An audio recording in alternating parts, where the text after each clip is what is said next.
बिस्मिल्लाहिर्रहमानिर्रहीम। अस्सलाम वालेकुम डियर स्टूडेंट्स। लेक्चर नंबर 12 आज हमारा है वर्क एनर्जी प्रिंसिपल के उस 5 इम्पॉर्टेंट स्टेटमेंट्स के बारे में जिसके बारे में हमने लास्ट लेक्चर में बात की थी।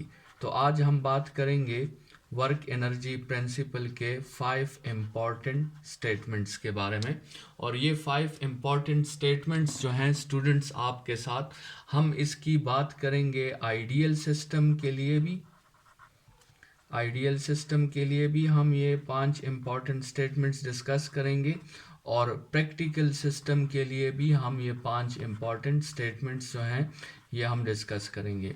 ये 5 इम्पॉर्टेंट स्टेटमेंट्स जो हैं आपके जो है एमसीक्यूज़ के लिए और साथ में प्रॉब्लम्स के लिए और law of conservation of energy के डोमेन में काफ़ी इम्पॉर्टेंट स्टेटमेंट्स हैं। तो one by one in statements को डिस्कस करते हैं। सबसे पहले वर्क एनर्जी प्रिंसिपल का सबसे पहला स्टेटमेंट ये है कि work can be converted to kinetic energy. Work जो है वो क्या कर सकता है, वो काइनेटिक एनर्जी में कन्वर्ट हो सकता है। ठीक है स्टूडेंट्स, इस स्टेटमेंट का मैथमेटिकल फॉर्म आपके साथ है W is equal to kinetic energy. Work आपके साथ जो है वो काइनेटिक एनर्जी के इक्वल है, या आप इसका मैथमेटिकल फॉर्म इस तरह भी लिख सकते हैं FD is equal to half mv²। ठीक है स्टूडेंट्स, तो जो वर्क एनर्जी थ्योरम है उसका जो पहला स्टेटमेंट है वो आपको कहता है कि work can be converted to kinetic energy, और आपको एक फार्मूला मिल गया है कि FD is equal to half mv²। Students, इस फार्मूला में आपको 4 वेरिएबल्स जो हैं वो गिवन है: force, displacement, mass of the body and speed of the body. Students, इस फार्मूला को आप यूज़ कर सकते हैं हर उस केस में जहाँ पे 3 वैल्यूज़ आपको गिवन हो और आपने चौथा वेरिएबल फाइंड करना हो, तो आप इस फार्मूला के हेल्प से अपने लिए वो चौथा वेरिएबल जो है वो फाइंड आउट कर सकते हैं। लेकिन सबसे पहले हमें ये स्टेटमेंट प्रूफ करना होगा कि वर्क जो है वो आपके साथ काइनेटिक एनर्जी में कैसे कन्वर्ट हो जाता है। सबसे पहले ये जो वर्क एनर्जी प्रिंसिपल का स्टेटमेंट हमने लिखा है हमें इसे साबित करना होगा और बाद में फिर हम इस फार्मूला पे बात कर लेंगे। तो स्टूडेंट्स, इस स्टेटमेंट को साबित करने की कोशिश करते हैं। लेट्स सपोज आपके साथ एक बॉडी है जिसका मास m है, लेकिन फिलहाल वो बॉडी आपके साथ रेस्ट में है। ठीक है, और लेट्स सपोज हमने स्टूडेंट्स इस बॉडी पे फोर्स अप्लाई किया। इस फोर्स की वजह से बॉडी ने डिस्प्लेसमेंट कवर की, और स्टूडेंट्स जब हमने फोर्स अप्लाई किया और बॉडी ने डिस्प्लेसमेंट कवर कर ली, तो इसका मतलब ये है कि हमने बॉडी पे वर्क कर दिया। और जब हमने बॉडी पे वर्क किया तो स्टूडेंट्स जो बॉडी रेस्ट में थी वो बॉडी आपके साथ अब किस में आ गई है, अब मोशन में आ गई है। तो इस केस में स्टूडेंट्स वर्क को किस लिए यूज़ किया गया? इस केस में हमने वर्क को यूज़ किया टू प्रोड्यूस मोशन। जब भी वर्क को यूज़ किया जाएगा टू प्रोड्यूस मोशन, तो स्टूडेंट्स वो वर्क आपके साथ कन्वर्ट हो जाएगा काइनेटिक एनर्जी में। अभी ज़रा देखने की कोशिश करते हैं। वो वर्क जो हमने इस बॉडी पे किया है उसके लिए मैं फार्मूला लिख देता हूँ F.D, और वो F.D according to the dot product वो हो जाएगा FD cos थीटा के इक्वल। लेकिन स्टूडेंट्स जो सिचुएशन हमने कंसिडर की है उसमें तो थीटा हमारे साथ 0 है, तो इसका मतलब जो वर्क होगा वो मैक्सिमम वर्क होगा और वो आपके साथ इक्वल हो जाएगा FD के इक्वल। तो वर्क आपके साथ इक्वल हो गया FD।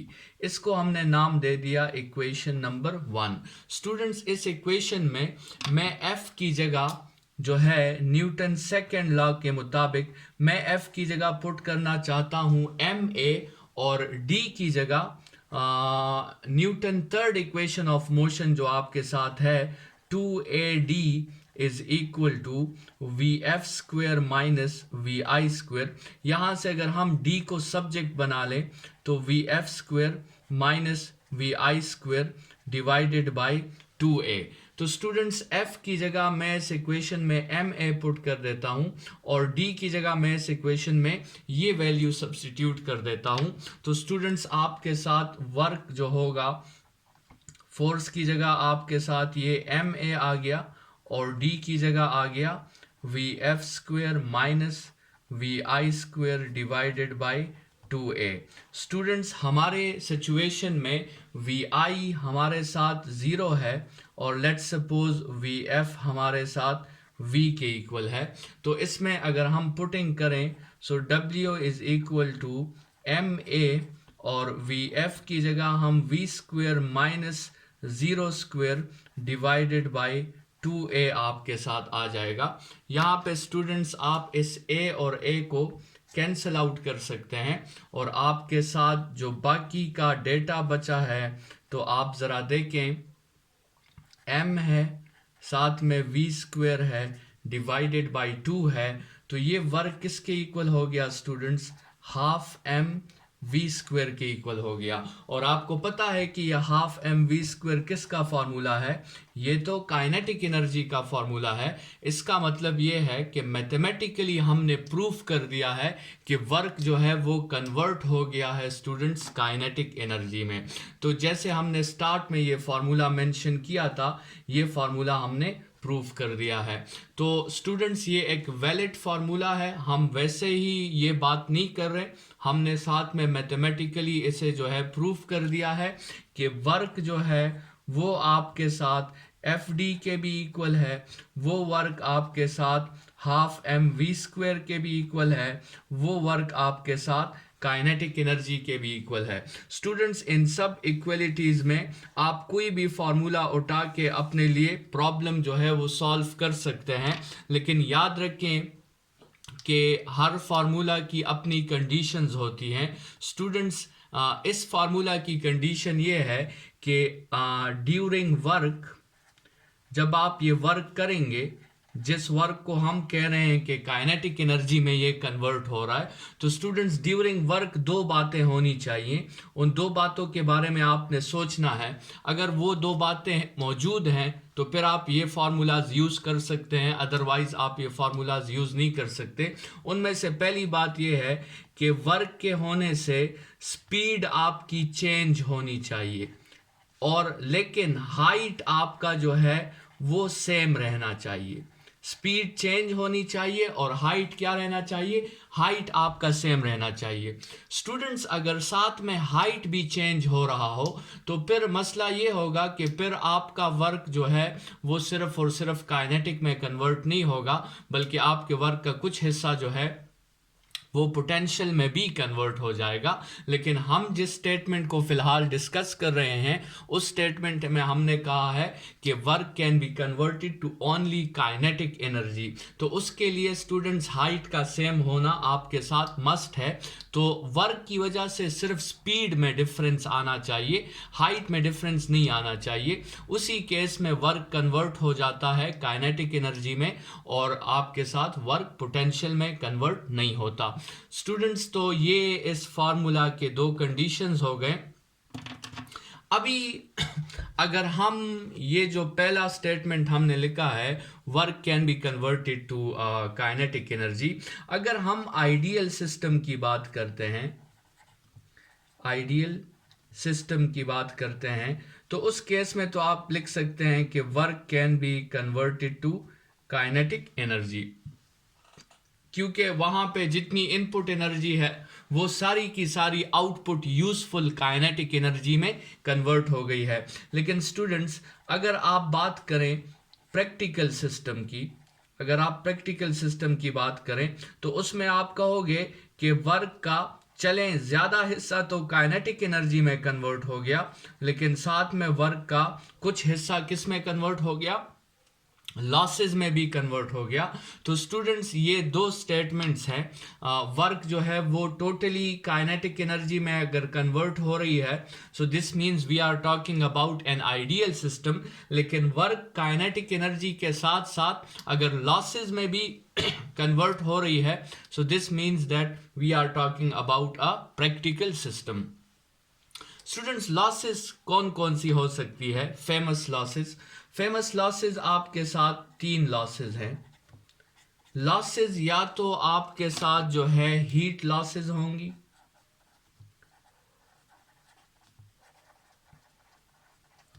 या आपके साथ वो लाइट लॉसेस होंगी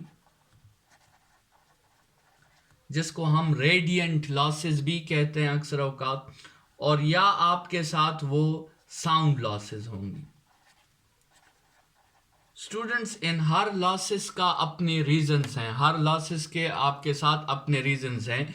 हीट लॉसेस क्यों होते हैं? स्टूडेंट्स हीट लॉसेस का रीजंस हैं फ्रिक्शन या रेजिस्टिव फोर्सेस। ऐसे फोर्सेस जिनका काम मोशन को स्टॉप करना होता है, उन फोर्सेस की वजह से आपके साथ हमेशा हीट लॉसेस आते हैं। स्टूडेंट साउंड लॉसेस, आपको मैट्रिक्स से पता है कि साउंड एनर्जी प्रोड्यूस करने के लिए आपको वाइब्रेशंस की ज़रूरत होती है। तो जहाँ भी वाइब्रेशंस होंगे स्टूडेंट्स, वहाँ पे आपकी कुछ ना कुछ यूज़फुल एनर्जी जो है वो ज़रूर साउंड में डिसिपेट होगी, वो ज़रूर साउंड में लॉस होगी। और स्टूडेंट्स ये जो लाइट लॉसेस है, ये याद रखें कि ये हर बॉडी जो होती है वो हर टेम्परेचर पर कुछ ना कुछ रेडिएशंस जो है इमिट भी कर रही होती है, और कुछ ना कुछ रेडिएशंस वो एब्जॉर्ब भी कर रही होती है। स्टूडेंट्स उन रेडिएशंस को हम इंफ्रारेड रेडिएशंस कहते हैं।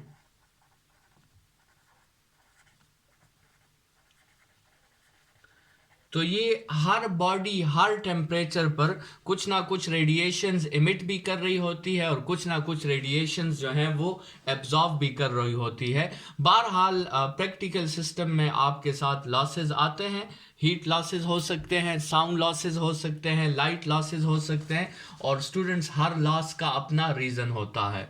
तो ये हमने वर्क एनर्जी प्रिंसिपल का जो पहला इम्पॉर्टेंट स्टेटमेंट था वो हमने डिस्कस कर लिया है कि work can be converted to kinetic energy. लेकिन स्टूडेंट्स वर्क तब ही काइनेटिक एनर्जी में कन्वर्ट होगा जब आप वर्क करेंगे और बॉडी की स्पीड चेंज होगी, लेकिन बॉडी की हाइट जो है वो चेंज नहीं होगी। तो उस केस में वर्क जो है वो कन्वर्ट होगा सिर्फ और सिर्फ काइनेटिक एनर्जी में। और अगर आपका आइडियल सिस्टम है तो वर्क सिर्फ काइनेटिक एनर्जी में कन्वर्ट होगा। अगर प्रैक्टिकल सिस्टम है तो वर्क काइनेटिक एनर्जी में भी कन्वर्ट होगा, और साथ में कुछ ना कुछ लॉसेस भी प्रोड्यूस होंगी। स्टूडेंट्स अगर आपने ये फार्मूलाज जो हैं जो हमने अभी मेंशन किए हैं, आपने ये फार्मूला यूज़ करना है या आपने ये फार्मूला यूज़ करना है, तो वो आप तभी यूज़ कर सकते हैं जब आप क्वेश्चन में ये दो कंडीशंस चेक करें। और ये कंडीशंस आपको क्वेश्चन में किसी ना किसी फॉर्म में ज़रूर बताई गई होंगी। मतलब लेट सपोज आपका अगर क्वेश्चन कुछ इस तरह आता है कि a body is accelerating on a horizontal road. A body is accelerating on a horizontal road. तो स्टूडेंट्स यहाँ पे जो ये वर्ड आया है accelerating, इससे आपको पता चल गया कि बॉडी की स्पीड जो है वो क्या हो रही है, बॉडी की स्पीड आपके साथ चेंज हो रही है।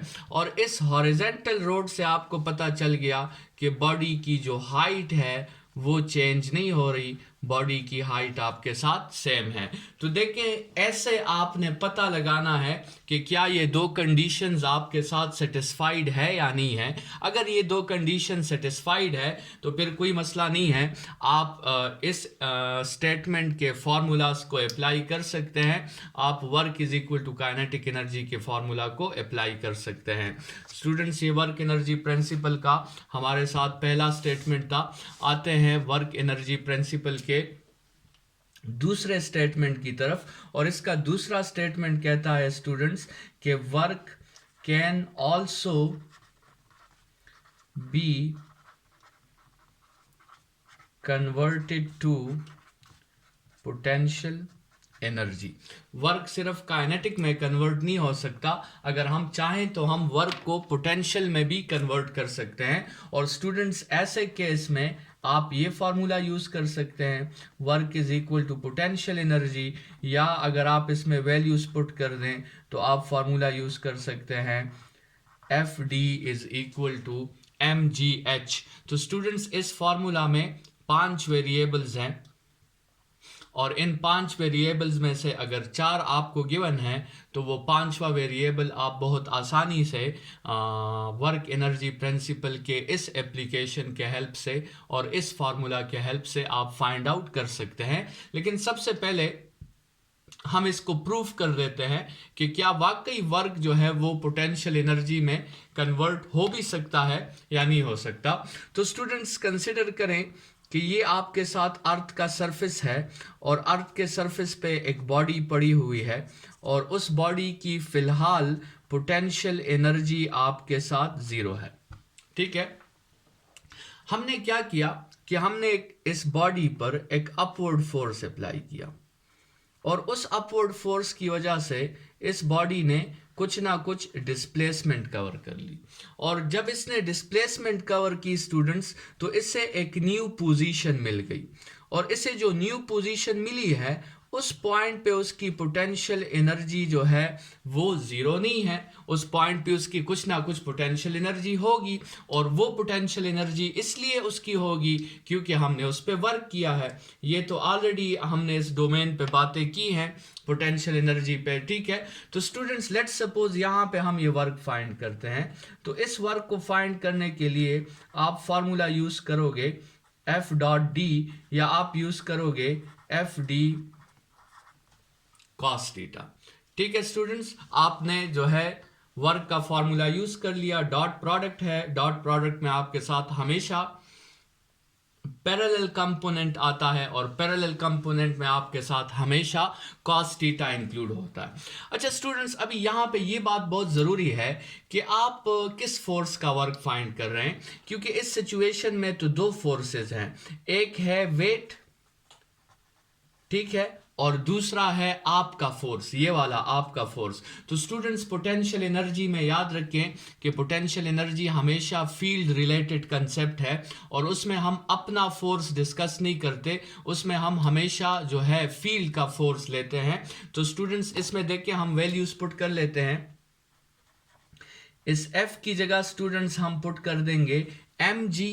अच्छा, D को इस केस में हम H कह देते हैं, तो D की जगह हम H कह देंगे, और साथ में यहाँ आ जाएगा cos ऑफ 180।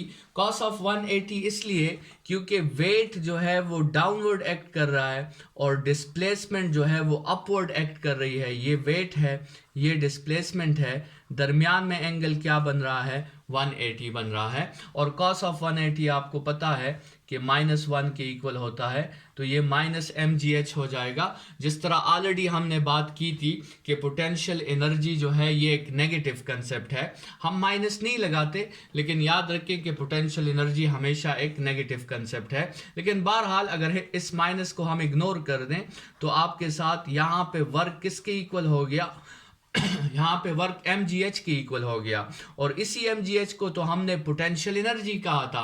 तो स्टूडेंट्स, हमने मैथमेटिकली अपने स्टेटमेंट को प्रूव कर दिया है कि वर्क जो है वो पोटेंशियल एनर्जी में कन्वर्ट हो सकता है आपके साथ, ठीक है।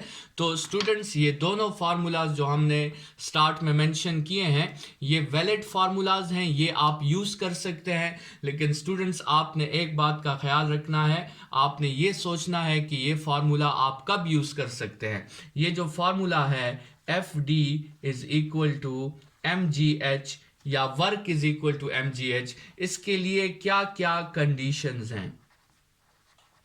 तो जिस तरह उस पहले स्टेटमेंट के लिए दो कंडीशंस थे, इस तरह इस स्टेटमेंट के लिए भी दो कंडीशंस हैं, और वो ये है कि ड्यूरिंग वर्क स्टूडेंट्स आपके साथ हाइट जो है वो चेंज होनी चाहिए, लेकिन इस केस में आपके साथ स्पीड जो है वो चेंज ना हो। क्योंकि अगर स्पीड चेंज हो गई तो आपके साथ स्टूडेंट्स काइनेटिक एनर्जी भी चेंज हो जाएगी, तो फिर वर्क का कुछ हिस्सा काइनेटिक में भी कन्वर्ट हो जाएगा। तो इसीलिए हम कहते हैं कि हाइट चेंज हो लेकिन स्पीड चेंज ना हो, तो उस केस में आपके साथ जो है वो क्या होगा, उसमें वर्क जो होगा वो पोटेंशियल एनर्जी में कन्वर्ट हो जाएगा। स्टूडेंट्स अगर हम इस स्टेटमेंट को आइडियल केस में लेते हैं तो उस वक्त तो हम लिखेंगे कि work is equal to potential energy. लेकिन अगर इसी स्टेटमेंट को हम एक प्रैक्टिकल केस में लेते हैं, एक रेजिस्टिव मीडियम में हम लेते हैं, तो फिर हम लिखेंगे work is equal to potential energy plus losses. वही बात कि आइडियल सिस्टम में लॉसेस जीरो होती है और आपकी टोटल इनपुट जो है वो कंप्लीटली यूजफुल आउटपुट में कन्वर्ट हो जाती है। लेकिन प्रैक्टिकल सिस्टम्स में लॉसेस आपके साथ ज़ीरो नहीं होती और आपकी टोटल जो इनपुट एनर्जी है वो यूजफुल आउटपुट में कंप्लीटली कन्वर्ट नहीं होती, साथ में आपके साथ कुछ लॉसेस भी आ जाते हैं।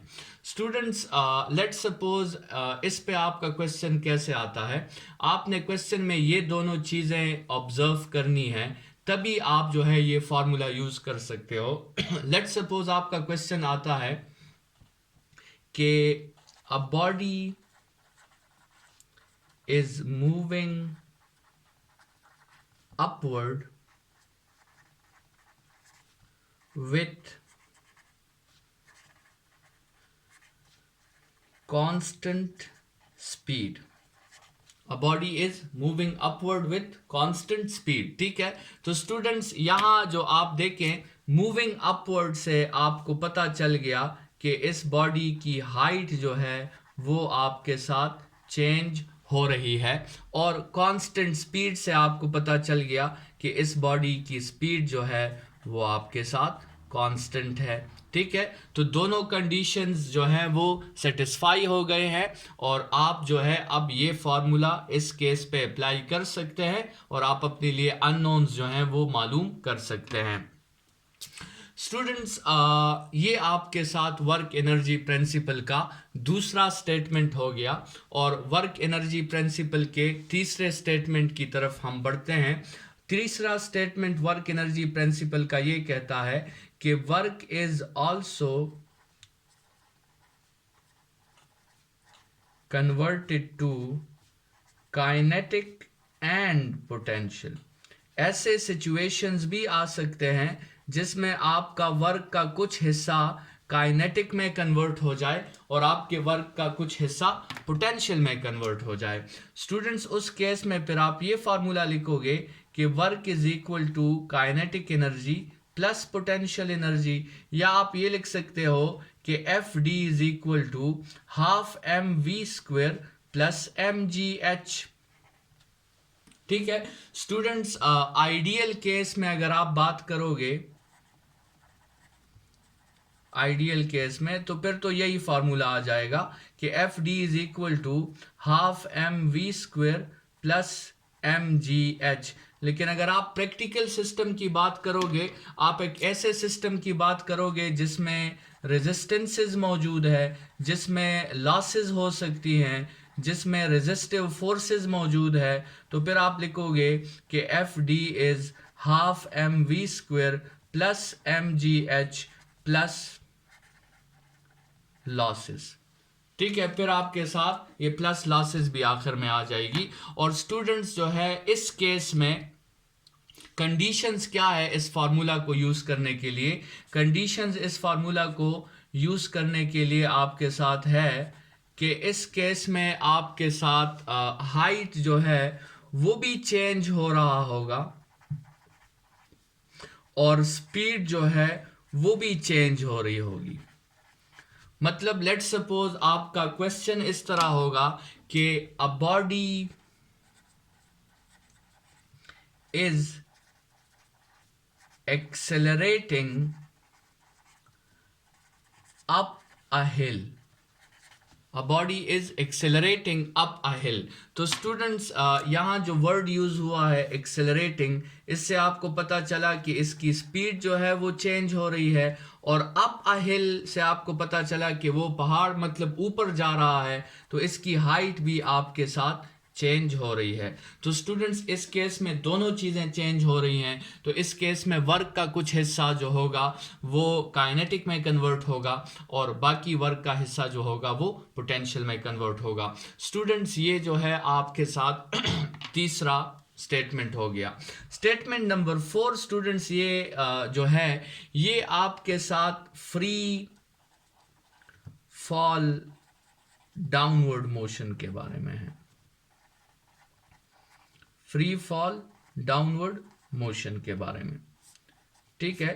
मतलब आपके साथ एक रीजन है और उसमें आपके साथ एक बॉडी है और आप उस बॉडी को रिलीज करते हैं और यहाँ पे सिर्फ वेट उस बॉडी पे एक्ट कर रहा है, दूसरा कोई फोर्स उस बॉडी पे नहीं है, तो उसे हम फ्री फॉल कहते हैं। और चूंकि बॉडी नीचे आ रही है तो इसे साथ में हम डाउनवर्ड मोशन कहते हैं, ठीक है। और इसी मोशन को जिसमें सिर्फ वेट रिस्पॉन्सिबल होता है, इसी मोशन को हम प्रोजेक्टाइल मोशन भी कहते हैं। स्टूडेंट्स ऐसे सिचुएशन में वर्क एनर्जी प्रिंसिपल ये कहता है कि potential energy at top is equal to kinetic energy at bottom, ठीक है। मतलब इस केस में आप ये फॉर्मूला यूज कर सकते हैं कि mgh is equal to half M V square. मतलब आप जनरली ये कह सकते हैं कि loss in potential energy is equal to gain in